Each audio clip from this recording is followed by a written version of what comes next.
Саламатсыңдар ма балалар? Бүгінгі жаңа сабағымыздың тақырыбы Мұрат Мөңкеұлының үш қиян толғауы. Екінші сабақ. Сабағымыздың оқу мақсаты: шығармадағы көркемдегіш құралдардың қолданысын талдай отырып, автор стилін анықтау. Яғни бүгінгі сабақта біз көркемдегіш құралдың бір түрі психологиялық параллелизммен танысамыз. Бүгінгі сабақта толғаудағы көркемдегіш құралдарды тауып, автор стилін анықтаймыз. Психологиялық параллелизм дегеніміз не? Психологиялық параллелизм дегеніміз кейіпкердің ішкі толғанысын, тебіренісін білдіру үшін қолданылатын көркемдегіш құрал. Мысалы, Мұрат Мөңкеұлы үш қиян толғауында алмасын қанға суарған әруақты ерлердің абыройын төккен жер деп ақын қуанышын жеткізсе, ал асылзада баласы дәулеті кетіп қолынан қонысына құл болды деген шумақтан ақынның қайғысы мен мұңын байқауға болады. Яғни, осы шумақта ақынның қуанышы мен қайғысы қатар суреттеліп, психологиялық параллелизм ұтымды қолданылған. Бірінші тапсырма: берілген үзіндіден көркемдегіш құралдарды анықтаңдар. Еділдің бойы қанды қиян, жайықтың бойы майлы қиян. Бұл жерде қанды қиян эпитет. Өйткені қиян сөзін айқындап, анықтап көрсету мақсатында қанды деген сөзбен тіркестіріп қолданып тұр. Яғни қиян сөзін қанды деген сөзбен айқындап тұр. Екінші, емендей белін бүгілтіп, жібектей жалын төгілтіп. Үшінші, алмасын қанға суарған әруақты ерлердің абыройын төккен жер. Төртінші, қабыршақты қарасу, қанатымды залым қияр деп, қарға бойлы қас туған қайғыланып көшкен жер. Осы берілген үзіндіден көркемдегіш құралдарды анықтайсыңдар. Тапсырманы орындамас бұрын дескрипторды жақсылап оқып танысып алыңдар.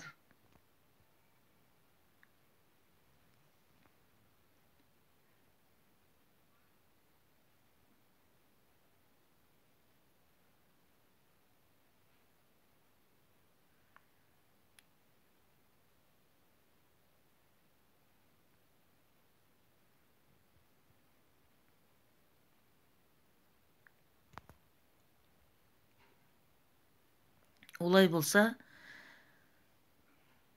жауаптарыңды берілген жауаппен тексеріп көріңдер. Еділдің бойы қанды қиян, жайықтың бойы майлы қиян. Бұл жерде қанды қиян, майлы қиян эпитет. Емендей белін бүгілтіп, жібектей жалын төгілтіп. Емендей, жібектей теңеу. Үшінші, алмасын қанға суарған аруақты ерлердің абыройын төккен жер. Әр тармақ А деген дауысты дыбыстан басталып тұрғандықтан бірыңғай, ол ассонанс болады. Дәл осы жердегі алмас деген сөз метафора. Өйткені қылыш деген сөзді алмасын деген, яғни алмас деген сөзбен ауыстырып қолданып тұр. Төртінші, қабыршақты қарасу, қанатымды залым қияр деп, қарға бойлы қас туған қайғыланып көшкен жер. Бұл жерде тармақтың барлығы бірыңғай Қ деген дауыссыз дыбыстан басталып тұрғандықтан ол аллитерация. Дәл осы шумақтағы қанат сөзі метафора. Өйткені арманым, мақсатым деген сөзді қанат деген сөзбен ауыстырып қолданып тұр. Олай болса, екінші тапсырманы орындаймыз.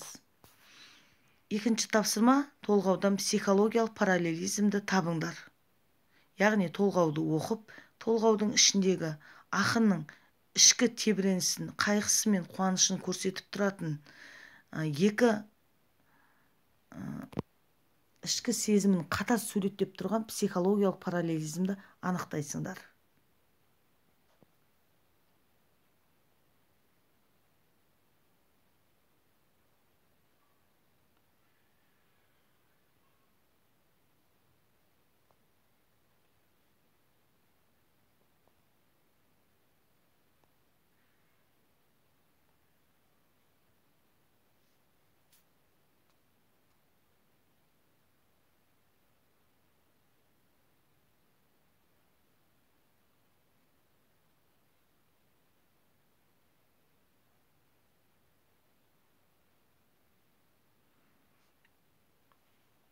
Тапсырманы орындап болсаңдар, сәйкес жауаппен немесе ықтимал жауаппен тексеріп көріңдер.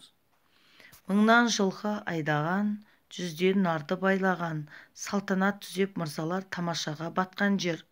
Бұл жерде ақын өте қуанышты. Ал енді күндердің күні болғанда таршылыққа іліндің, жеті жұрт кетіп бүлген жер. Бұл жерде ақынның ішкі сезімі, яғни қайғысын байқауға болады. Олай болса, осы бір шумақта ақынның қайғысы мен қуанышы қатар суреттелсе, онда ол психологиялық параллелизм болады. Яғни дәл осы жерде ақын өзінің ішкі сезімін, қайғысы мен қуанышын психологиялық параллелизммен ұтымды беріп отыр. Бүгінгі сабақта толғаудағы көркемдегіш құралдарды тауып автор стилімен таныстық. Олай болса, Дарын онлайн платформасына кіріп, Мұрат Мөңкеұлының толғауы бойынша видеороликті көріп, қосымша мәлімет алыңдар.